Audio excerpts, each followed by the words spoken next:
everybody, I'm Angela Hart. Welcome to the Hart of New York show.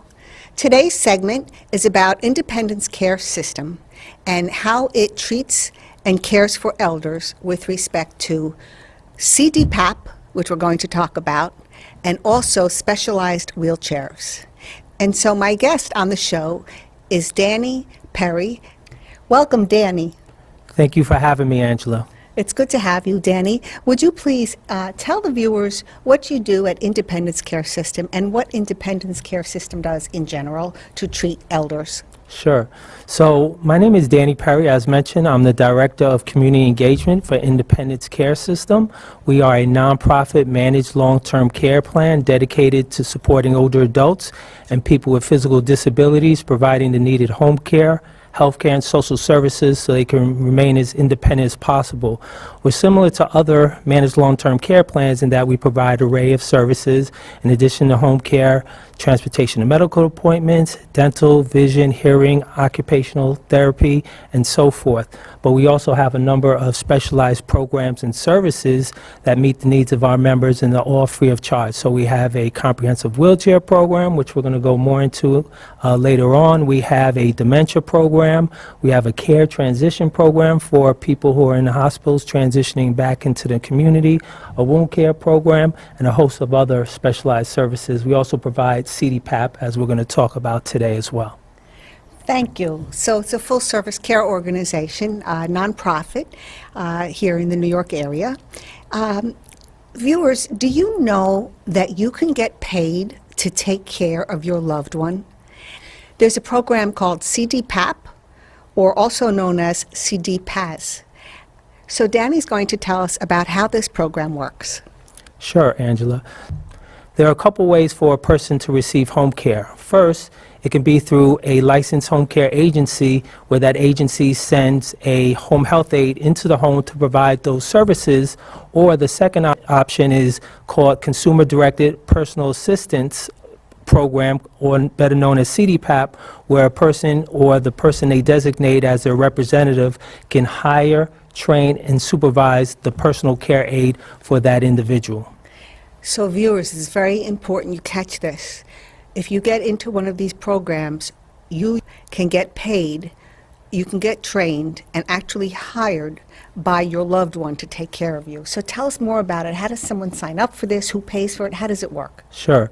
So a person, first of all, has to be Medicaid eligible and in need of long-term services. And if so, they can enroll into a managed long-term care plan, such as Independence Care System, and choose this program. And so there are advantages as well as disadvantages to the program, and we can talk a little bit about that as well. So Danny, what are the advantages of the CDPAP or CDPAS program? So there are various advantages to the CDPAS program. One of the main ones is that a person can hire, train, and supervise someone that they know, someone they trust. It could be even a parent, it can be a neighbor, uncle, aunt, daughter. The only individuals that cannot provide the service, for example, is a health proxy or a spouse, someone who's basically legally responsible for your care. So there's a real broad range of individuals who can provide that service. But a health proxy, I'm confused about that because I have a friend right now who doesn't have a close relative, and she's asked me to be her health proxy, meaning if something were to happen to her and she couldn't speak for her own needs, I would be the person to be able to speak for her. So you're telling me I can't be her CDPAP person? So what that health proxy could do is they can be the person's representative. So let's talk a little bit about what Consumer Directed really stands for. Essentially, Consumer Directed means the person is able to direct their own care. And if they can't do it, it's someone that they designate to provide that service. So a health proxy, a power of attorney can act as their representative, and they can be the ones that hire the personal care aide, but they can't actually be the personal care aide themselves. Okay, that makes sense. And who's eligible? So to be eligible for the CDPAP program, a person has to be on Medicaid or be eligible and then get onto Medicaid, and they have to be in need of long-term services for at least 120 days, in which case they have the ability to enroll into a managed long-term care plan like Independence Care System. We've been doing this program for about 17, 18 years, and we were actually the first, and up to, I think, 2 or 3 years ago, the only managed long-term care plan in the state of New York to provide this service. Really? Yes.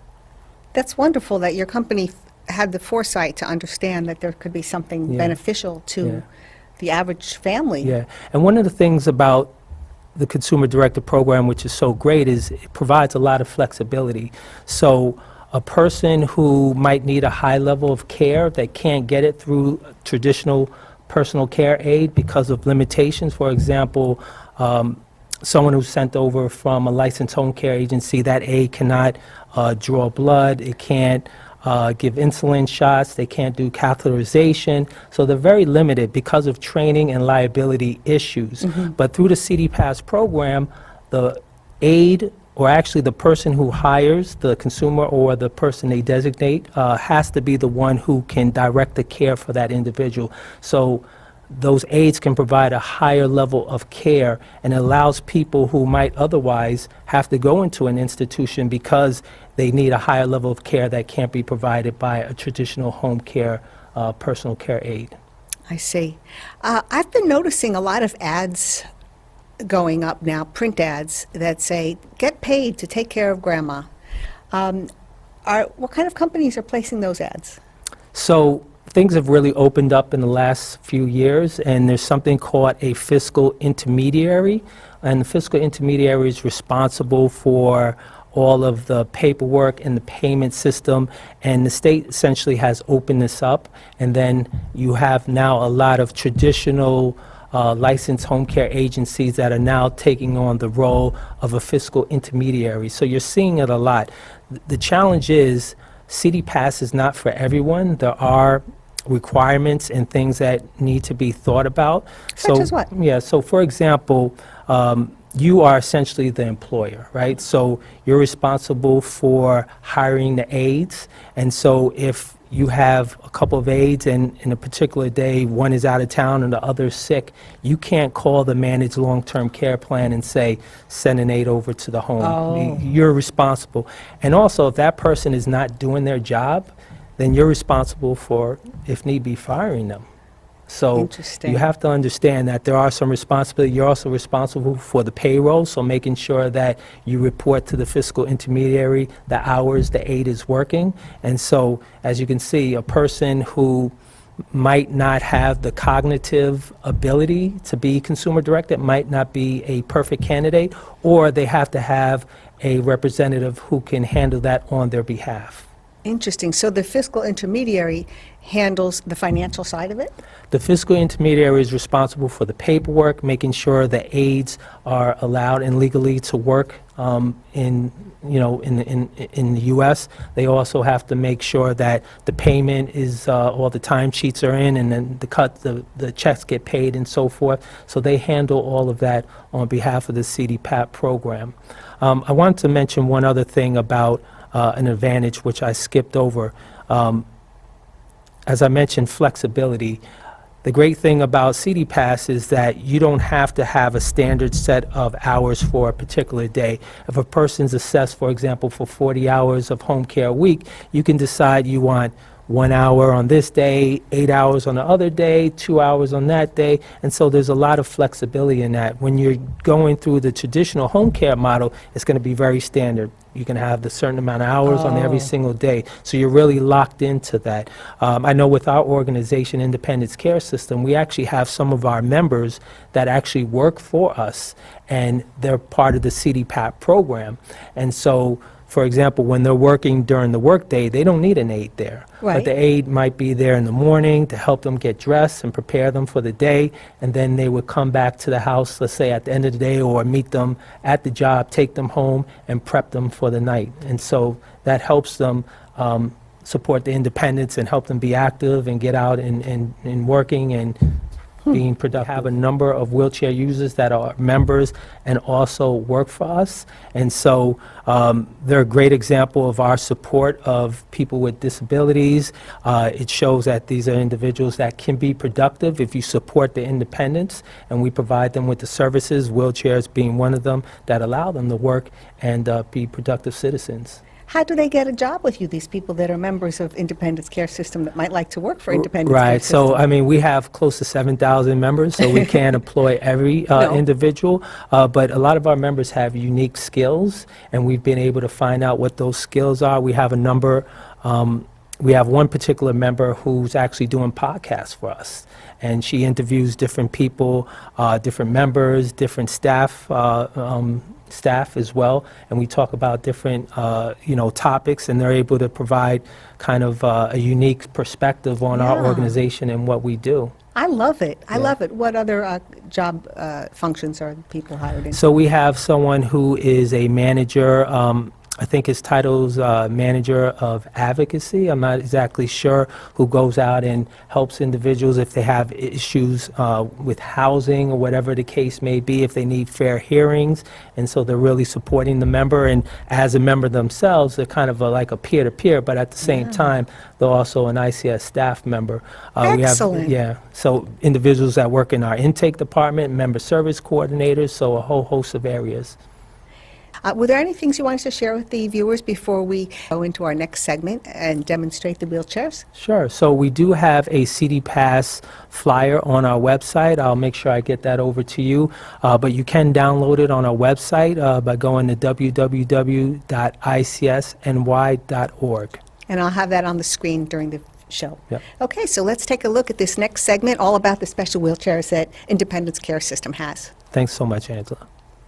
Hi, everybody. I'm Angela Hart from the Hart of New York show, and I have a guest from Independence Care System, which is an MLTC, Managed Long-Term Care Organization. And Managed Long-Term Care Organizations are the arm of Medicaid that deals with the care of seniors who are on Medicaid, and Medicaid itself deals with the financial side. And this particular organization is all about keeping seniors independent, and that's what I really like about them. And so I have a guest who I'm going to have introduce herself to you and tell you a little bit about her background, and then we'll take a look at some of the different wheelchairs and how they are built differently for different needs. So please, Rachel, introduce yourself to the viewers. Thank you.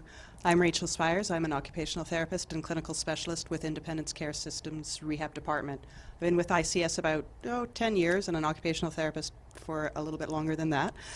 At Independence Care System, I specialize in seated and wheeled mobility, which is a fancy way of just saying wheelchairs and the specialized seating that goes along with that.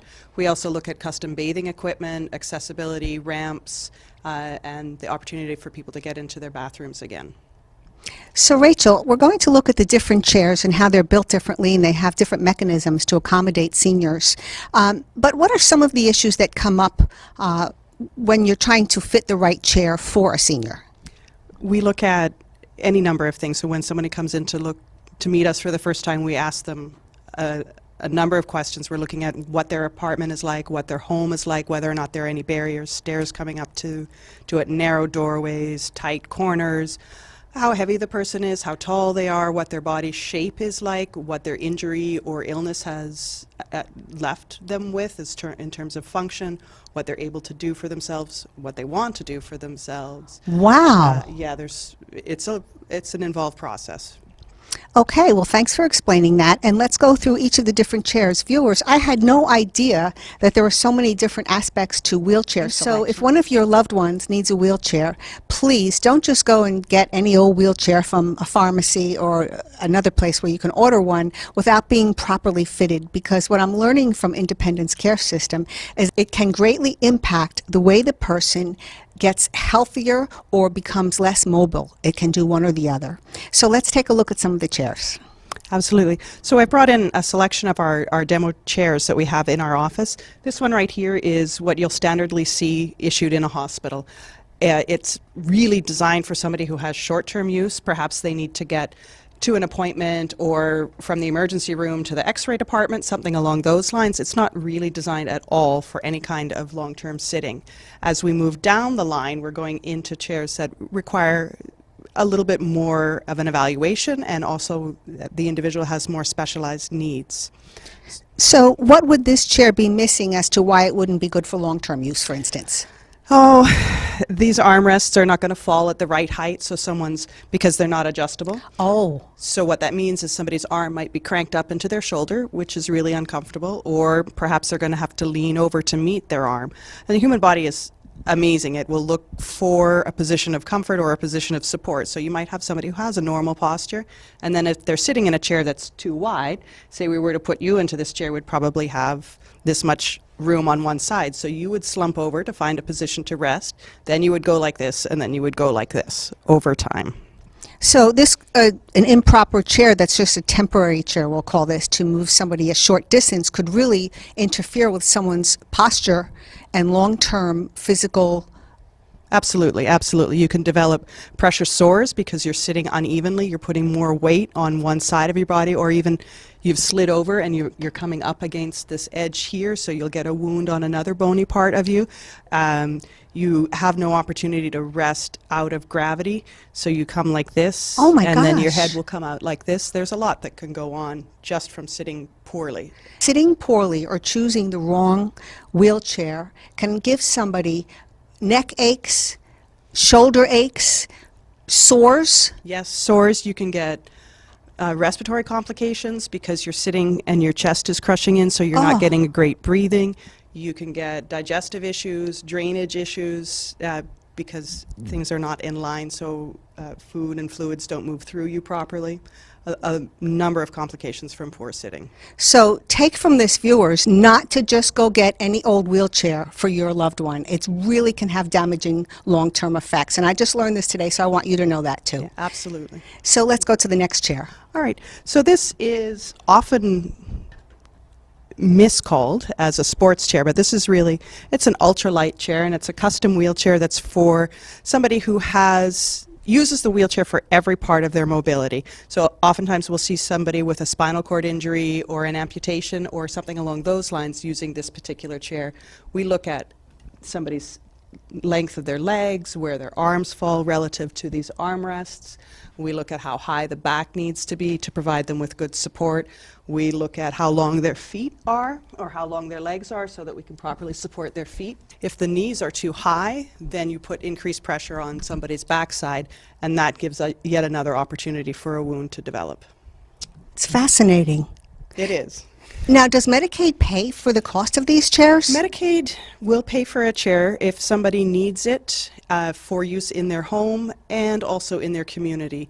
Independence Care System, as a managed Medicaid, looks not only to somebody's medical diagnosis and medical condition, but also their functional need. That's why we ask so many questions about what people do in their day-to-day life, why we're interested in what their functional needs are, what their lifestyle is like, where they go during their day, if they're in school, if they volunteer at their church, if they volunteer at their library. All of these sorts of things we want to know. So this kind of chair we'll see for somebody typically who's a younger adult with a spinal cord injury. So I don't want to leave anyone with the impression that it's only going to be a young adult who uses this kind of wheelchair. We did one the other day for a lady who was quite senior. She was in her 90s and she had advanced arthritis. So she was fairly weak. She had a lot of pain, but she still was very independent, very interested in being able to move herself where she wanted to be in her home. This chair, with its light weight and our ability to make it so that she had great access to be able to push the wheel where she needed to push, we were able to measure her needs, fit the chair to her, and she's totally independent in her home and on level surfaces outside, whereas before she was using a walker and falling a bit, or using a chair like this and completely dependent even in her own home. And tell me, did you want to talk about the ruler? So when people come in, we're not using our fingers and guessing what their measurements are across their hips or what their measurements are in the leg length here and here. We have different measuring tools where we're reaching across somebody's hip. We check chest and shoulder width depending on what sort of chair we're making for them. We use standard tape measures to measure some of the parts that get a little bit trickier to reach than otherwise with this tool. So these calipers are, I'm not sure what industry they come from, but we like to appropriate things, so we use them all the time because it's a really great way to get a good measurement. We know that we're able to account for any clothing that might be giving us a misperception or just even come around the tissue that might be falling out unusually. Well, this is terrific. So Independence Care System really takes care to make sure that the member is fitted properly for every chair that they put them in. Absolutely. That's great. Let's look at the next one. Sure. So this chair here is a tilt and space wheelchair. You can see it has the small wheels here at the back. So this is a chair for somebody who is unable to move themselves. They've had a stroke and they're not able to use one arm and one leg, or maybe they have a progressive condition like multiple sclerosis or dementia where they're just not able to move and position themselves. So this chair enables us to seat someone to support their head and neck, and we're also able to tilt them in space, which I can show you. So we're now able to tilt someone back, which is a position of great comfort, but also medically very important.